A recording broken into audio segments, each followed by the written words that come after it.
let's go ahead and go to 1 minute, and let me know when you're there, and we'll start it up. Yeah, 2 secs.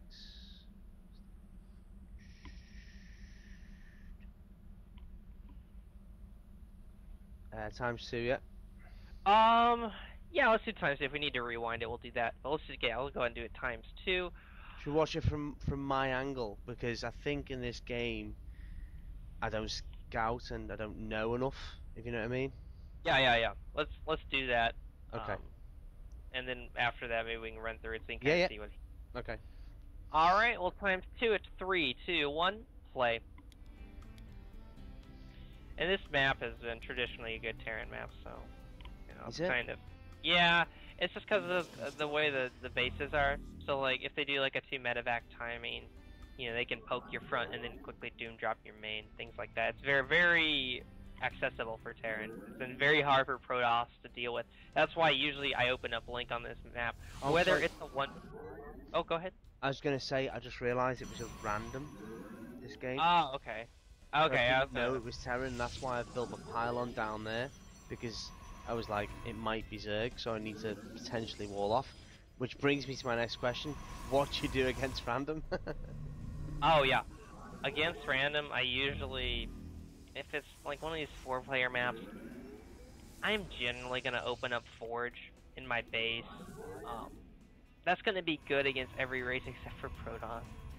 I mean, or I'll just try and wait until I scout him. Maybe I'll scout a little earlier. So by the time I decide where to throw my Forge or Gateway down, I'll make that decision.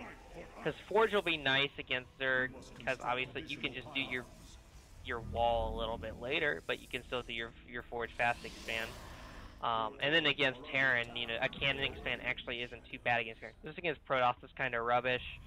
I'm either stuck into cannon rushing or I don't know. It kind of sucks against Protoss. So generally, I'm gonna try to send out an early scout with a 4-player map so I can see what's gonna go down. So am I at fault at the moment? Am I in trouble because of what I've done at the start? I mean, it's not too bad, but again, having all your tech on the low ground is kind of scary. Because again, like, you have 2 pylons, and if he's 2 racks and you knocks out those 2 pylons, that could be it. Well, he is. So.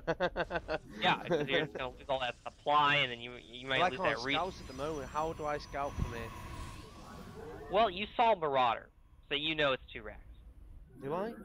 Yeah, I should you know saw that. it with Okay. the first couple stalkers. See, I didn't know that until you told me right now. I didn't know that. If you see a Marauder, don't ever worry about tech. Basically, he showed you his hand. You're like, okay, it's gonna be some highly aggressive play. Now it could be something where he just does a 2 racks and expands. I don't think that's necessarily good. It's a possibility, but more than likely, if you see that Marauder, you're gonna be hit by some 2 or 3 racks play.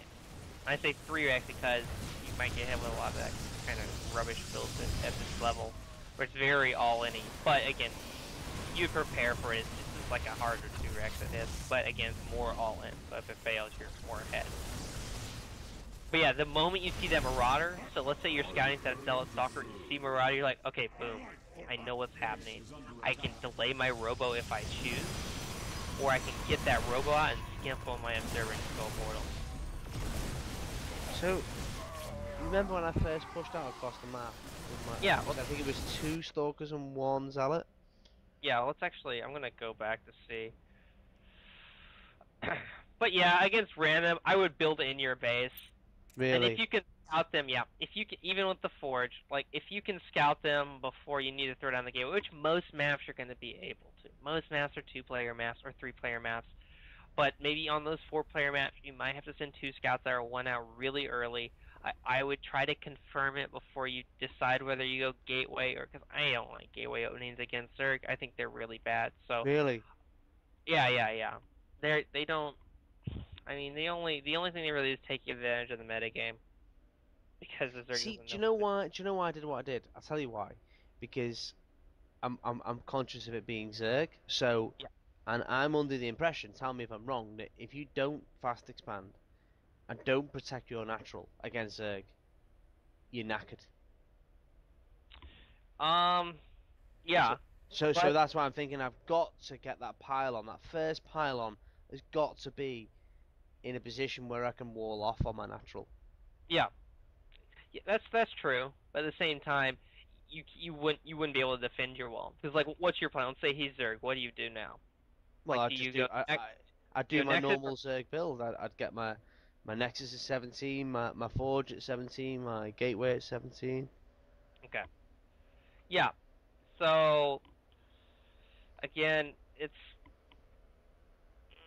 because when you're building, because again, that would be okay if he's Zerg, but if he's like Terran, like in this game, you're at a disadvantage. So, what I would do against a Zerg here is I'll make my first pylon in my base, Okay. and let's say I scout him Zerg. Let's see, okay, he's Zerg. Yeah. I'm gonna build that forge in my base, and then my second pylon goes down there, and then I start trying to make a wall there. When you say down there, you mean by the natural. Kind of like where it's at, yeah, by the natural.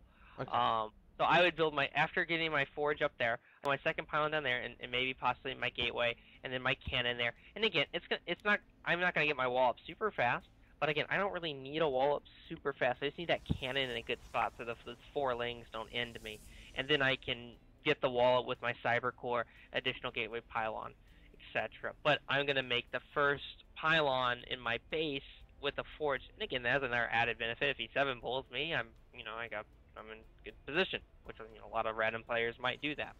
You know.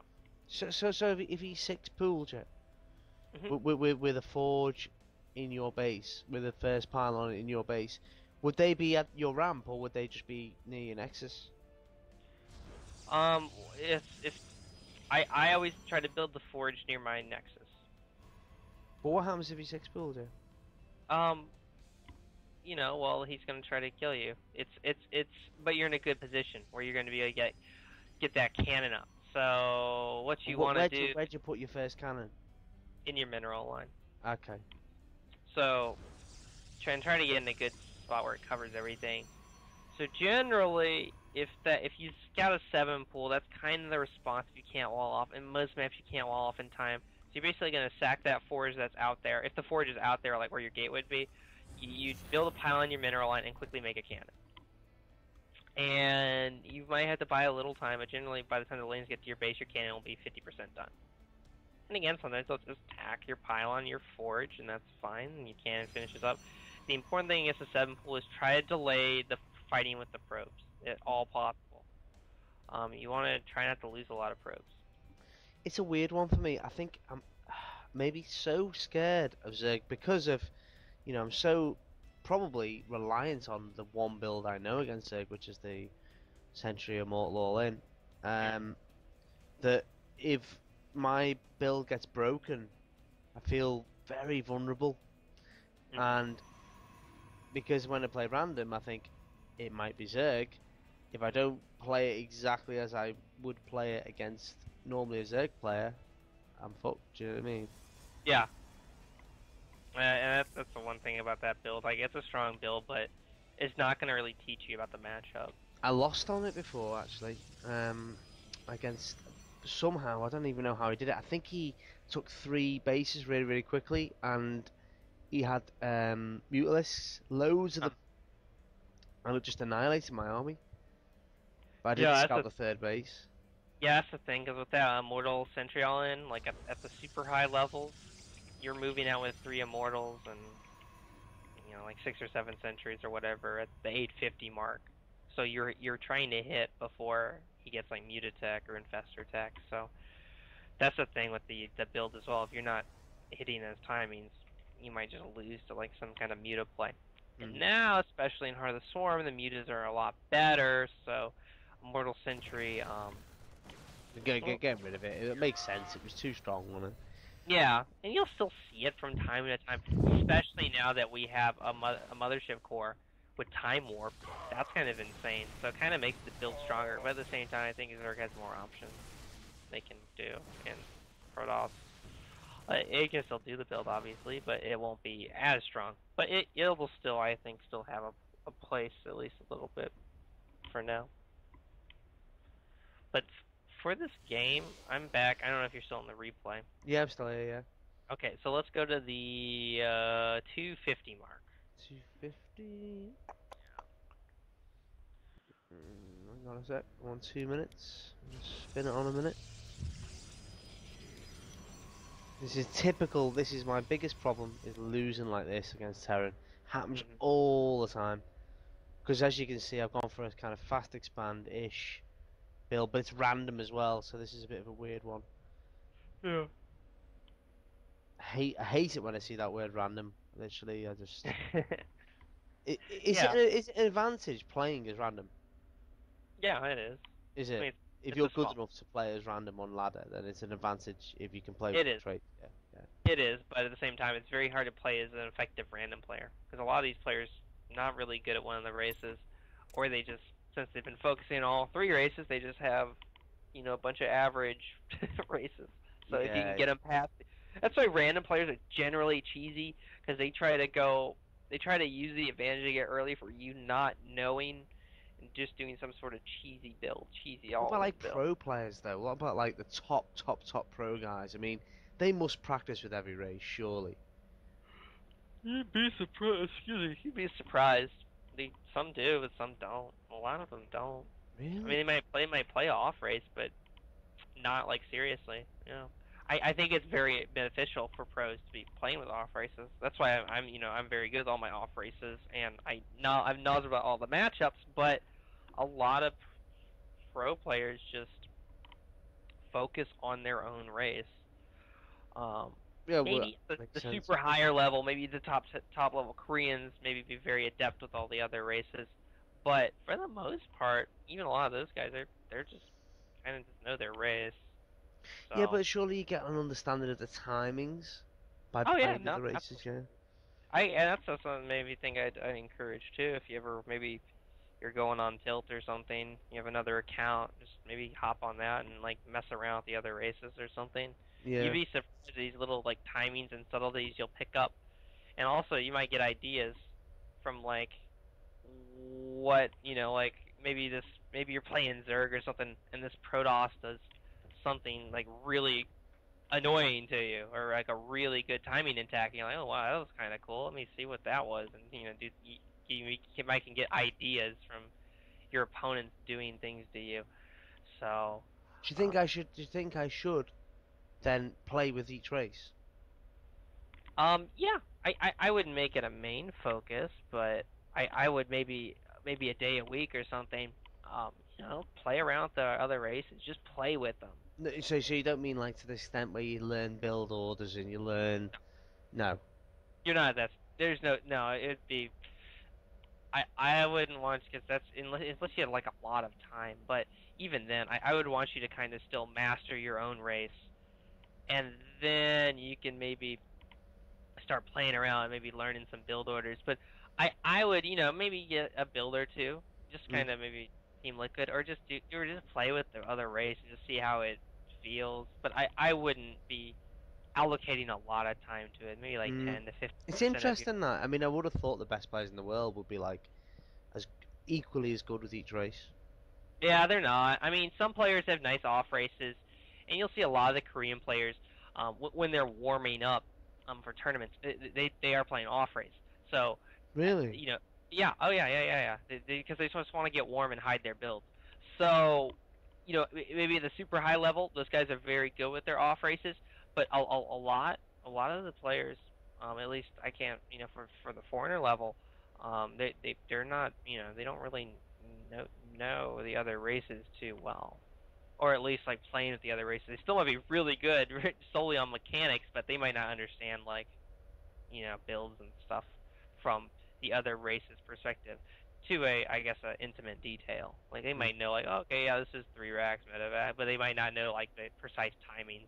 And again, playing the other races can give you that I'm and at. getting Sorry, I their was gonna level. say I'm at 2 minute 50 anyway. When you're ready. Oh, yeah, sure. Let's watch it on faster. Faster. Okay. Yeah. Yep. Three, two, one, Sorry, play. sorry, sorry, sorry, sorry. Are we zoomed in on me or everyone, Yeah, Sam? just you, just you, just you. Okay. Yeah. Ready when you are. Okay. Yeah, three, two, one, go. What time are you at, Son? 250. Yeah. Yeah. Okay. Have you started? Yeah. Yeah. Okay, just tell me. When you told me to start. Okay, yeah, just tell me what time you're at. 3, 12, 13. Okay, gotcha. Okay, I'm there with you. Okay, so did your probe die? Okay, I don't. Okay, so I think you got in there and saw he didn't have gases, correct? I can I see from the mini map that he didn't Yeah, show I mean, gas. seeing Yeah. the fog of war, yeah. I mean, you might not have been in there long enough to see the gases, but yeah, you got, I guess, got somewhat of an idea. I would try to, yeah. I mean, he might have not gone gas, but anyway, this first Zell is usually pretty important.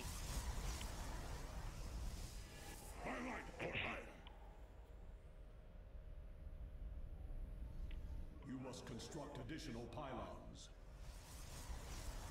I think when I get random, it just messes me up. Oh, it's horrible.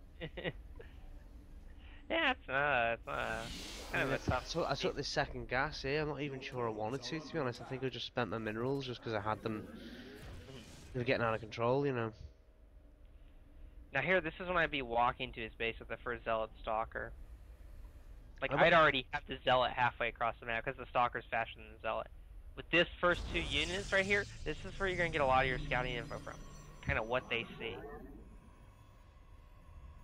So you kind of sitting here is not that good. hmm. But if I you're always going wait for across two the map, stalkers for some reason. yeah, just say it for one, because let's pause it here.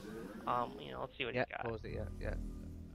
So you would have caught, you would have cleaned up that SCV and Marine in the middle, and then you would have poked at their base, and you might have even got to their ramp, and you would have seen that two racks there.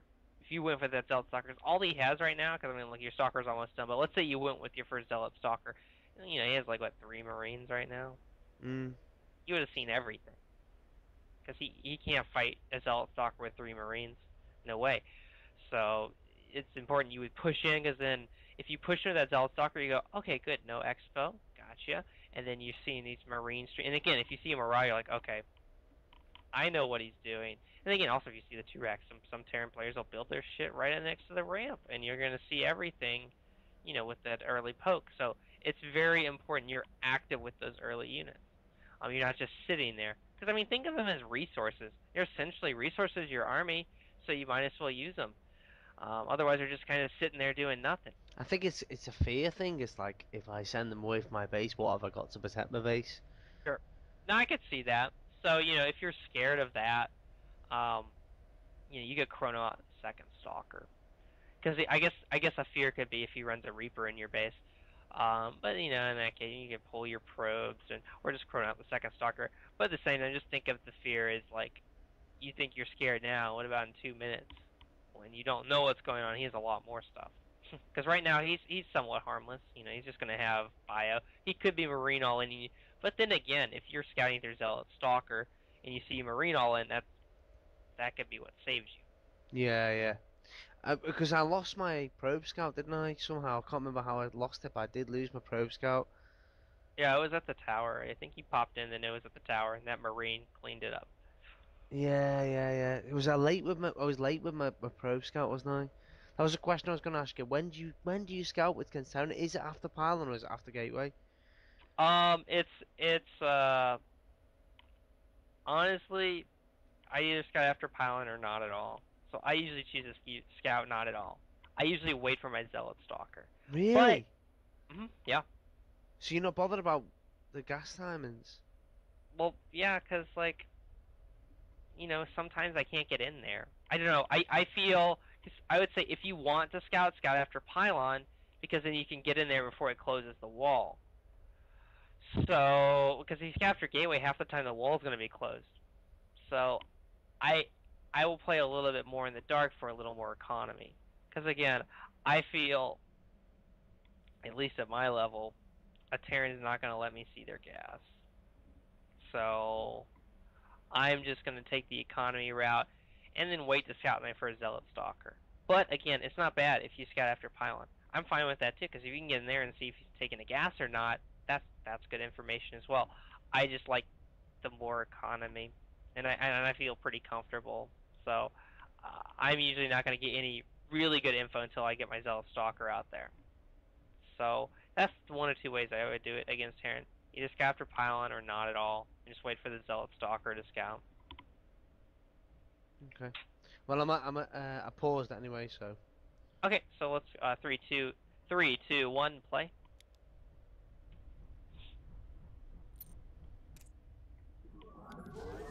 yeah.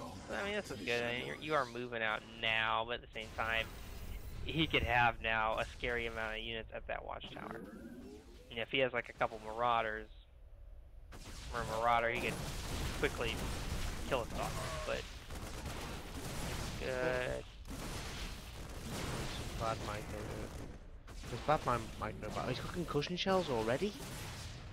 Yeah, it's a quick upgrade. Is it? Yeah, it's a 60-second upgrade. It's worth 50-50. Jesus, that is so quick. What, 6 minutes and he's got concussion shells already? Yep. Yeah, so just assume when you see Marauder, probably his concussive shell. Really? Mhm. Yeah, because this is something you can get while you're building your first Marauder. It's very cheap and very fast.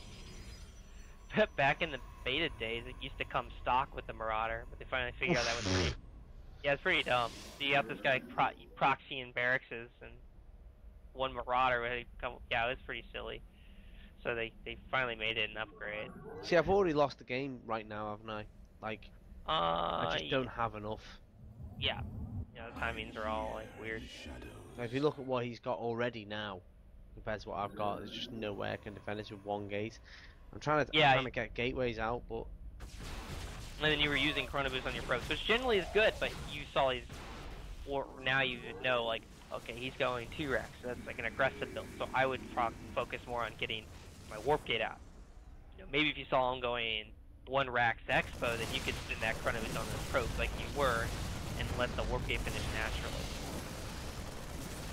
And then again, getting more zealots in the mix. Especially if it's marauders. Like, the zealots are super tanky right now, and the stalkers are super fragile. You want to kind of get some... Kind of your tanks up there. Take the bullets so your stalkers don't have to. It's a weird game for me, though, because of the fact it was random. I mean, I wouldn't normally build the cybernetics core where it is now. I mean, it's now depowered. Yeah. If you look, I've got 3 gates up there. Had it not been depowered, I could have... Yeah, you could have probably survived. Yeah, absolutely. Because, I mean, he's now just getting his exo up. Thinking you have a very nice probe count. Much higher. Yeah, well.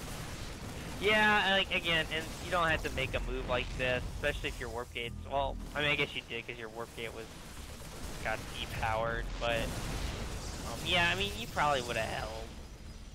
You would have taken some damage, but you could have held this 2 racks. What, if the warp gate had been up the top? Yeah. Yeah, I think I could, because I mean, I've got an immortal out now as well. Which would have took care of a lot of marauders on the high ground, wouldn't it? Yeah, and that's another thing too. Like, if you want to go, because you know my typical build's gonna be like 1 gate, expand into 3 gate robo. So if you want to go the immortal route, just make 1. Don't make more than 1. 1 is gonna do the job, because again, you're just getting the immortal early for kind of be that nice backbone in your army, but don't like overdo it with the immortals. So I lost that game when? What point did I lose that game? Well, you know, I think the key turning point, and I'm just gonna speed through it again. Again, you got your gateway a little late. It's not too bad. No, obviously the placement didn't help. I'm gonna see when you were researching Warpgate though. Yeah, there's a lot of time where you're not researching Warpgate. So, for instance, your Cyber Core finishes at, what is it, 4:30, I think? No, 4:20? You go 4:10 maybe? Okay, 4. Okay, so your Cyber Core is going to finish at 4:06. You should be researching your Warp Gate either after your Stalker's building or before your Stalker's building. So let's see. You have the money for Warp Gate now at 4:09. That's when you should be researching it. Bam. So let's see when you finally get it. So 4:09. Gonna let some time pass. No Warp Gate yet. I was really late on it, wasn't I? It's because of the fact that it's random. I just lose my. Yeah, so we're looking at going on a full minute, and you haven't even got the. Yeah, this is huge. Yeah, it's massive, man. So that's probably why you lost the game there, because that warp gate should be halfway done now, and it says not even started. Oh, yeah, that's terrible. So that's why you lost. I mean, that warp gate would have been done. You just forgot it for whatever reason. Again, he's random, so you're kind of like off your normal game sense. That's what it is.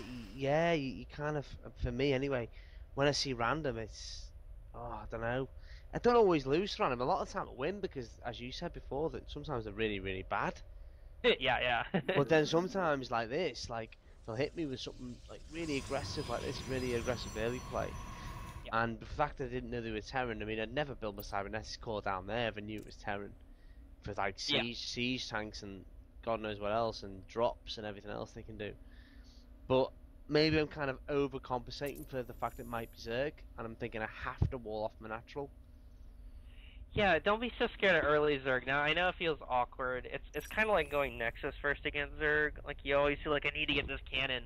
But as long as he's doing a normal pull opening, you don't really have to be worried about those links. Because, again, just think about it. The links. It's going to be 4 to 6 low links. You don't really need a wall that early against Zerg. Now, eventually, sure. You know, maybe once you get your Expo up, or, you know, once you get the cannon up, you can start working on the wall then. But, again, you don't need a wall super early. You just need to have a decent placement. Do you know what it is? When you're in Bronze and Silver League, you get 6 pooled every game. Oh sure, yeah. Oh yeah. So you become paranoid about it. Oh yeah, and you don't want that to plague your gameplay. I used to I used to really get tilted over Banshees back when I was first starting to play the beta, and I would overcompensate for them a lot, like to the point where sometimes I'd be building cannons for Banshees. And again, they're probably going to do that Banshee build maybe 10 to 15% of the time, so it was like plaguing my entire game, my entire matchup, because I'm scared about this thing that might happen, 10% of the time, and it's just totally plaguing my matchup, and it's just like, why am I freaking out about this? I'm just, let me see how the other players are paranoia almost, isn't it? It's like, yeah, pretty much. Because when you lose to it, it's so horrible. Do you say to yourself, never again will I be beaten by that? Exactly. You're just like, alright, I'm good against Cloak Banshee, but it's just like you're bad against everything else. If there's one thing I'm going to live for in my life, is not to lose to that ever again. And the problem is, you kind of, as you say, you take it into other matchups. So every time I play Zerg, if I see them go in early pool, oh my god, I panic stations. And you might not even realize it too. Like I know I'm trying to remember, I had little quirks like that have plagued my matchups for a while, and then I realized like why am I like so scared or something? Like it's totally affecting my aggressiveness in this matchup, where I'm worried about this outside build that doesn't happen often, and even if it does happen with proper control, I can probably hold it off. But I'm playing way too scared, and I'm a safe player too. Like I don't really like taking risks, but at the same time, I realize like I can't be like super safe because I'll get behind. So yeah, you gotta make sure you can identify, and that's why coaching is nice too. Because if I was watching replays and I saw a theme, I could be like, "Why are you doing this?" And you might be like, "Oh, the Cloak Banshees, really bad memories." So, but you might even be thinking about it if you don't have someone else looking at it, or you're just overreacting to certain aspects. It's just so frustrating, isn't it? Like when Zerglings break through early on, and it's like, oh well, game over. You can't do anything. Oh yeah. You lose all of your probes. Game over. I've reached quite a bit there, but things you can do to kind of alleviate that is keeping that scouting probe alive, then also trusting the timing. So if you see like a 14 pull, you can get away with the Nexus Forge Cannon. You might have to wall at the last second. Maybe close up the little wall for a little bit. But if you're keeping your probe alive at his base, he's going to be chasing that probe around, giving you more time to, let the cannon finish if you're being greedy. And again, just being comfortable with when he would run Zergling's side. So, I might keep a probe at my little hole I'd put it there. You get a little little gap you put the Zealot in. I might keep it pro there. So if he tries to run a bunch of Zerglings by, I'm gonna quickly drop a pylon behind. So you know, if you was to see 6 pool, would you Yeah. panic like I do? No. Would you be No, like, no. oh, this is an easy win? It's not an easy win, but I know what I need to do. It's actually if I kind of mess it up in the early game, it's gonna be tough. Because again, like I said, one base Protoss is not a good build. But you're kind of forced into one base Protoss against 6 pool. Now granted, if he doesn't do any damage to the 6 pool, I think you're slightly ahead. But again, you're probably losing your Forge and your So what do you do then? What do you do if you send your scouting probe in there and you see a 6 pool? What is your first thing you do? drop a pylon in my mineral line. If I was going Nexus first, I'm now dropping the Forge at the front, and I'm going to try to get a cannon up in my mineral line. Okay. I'm also going to make sure that cannon's positioned in a way where it can cover one of my gases, or make a second cannon to do that, because what my goal is now is to expand after that. The gut reaction is to forgate, and it never works. Never works, because they're going to have a shit ton of lings, and it's never going to work. So what you want to do is after you hold up that 6 pull, you just want to try to go expand, maybe like a 1 to 3 expo, and just play macro. Maybe if they really screw up at the beginning, you can forgate, but generally what Zer's going to do after they do that is probably go Ling Muta, like mass speed Ling into Muta. So what I'm going to do is just play super defensive, get my expo out, and just kind of go from there. Kind of play a macro oriented rather than trying to maybe force a 4-gate or try to do something cheesy like DTs. But that's just kind of my goal, to limit my casualties of probes early on and just to try to get my exo up. Because I know the Zerg's got to be droning behind that. Like after So if you survive the 6 pool, you're a massive advantage, aren't you? minor advantage. I would only say that because if you're building your tech at the front, he's going to kill your tech. So you're probably going to lose a pylon and a forge. But as long as you retain all your workers, you're probably like 6 workers to 7 workers ahead. But you're got like a cannon in your mineral line, and you've lost your tech at the front door. Do you think that do any pros do that kind of thing, or is it just unheard of? Oh, it's 6 and 7 pulling? Or 6 pulling? Yeah, all the time. Really? Yeah. I'm not seeing any on YouTube or anything. I'm not seeing. I mean, I wouldn't say all the time, but it's definitely common. It's definitely something you'll see a lot more in tournament play, where Zerg might be up a game, and he's just gonna 6 pull you, 7 pull you this map. And also one of the popular Zerg players, I don't know if you heard of Cats. He's a really good Peruvian Zerg, here from North America. But he lives and dies by the 7 pull. But Really? he's really good. Oh yeah. Yeah, he'll 7 pull you in a heartbeat. Yeah, and he's Grandmaster level. And some Zergs will just do that, but other Zergs just open up 7 pull because they know it's going to make a Protoss that's not comfortable playing that feel awkward. I've been 7 pulled enough that I'm comfortable playing a game after 7 pull. It's very odd, but I've done it enough where it's like, okay, I know.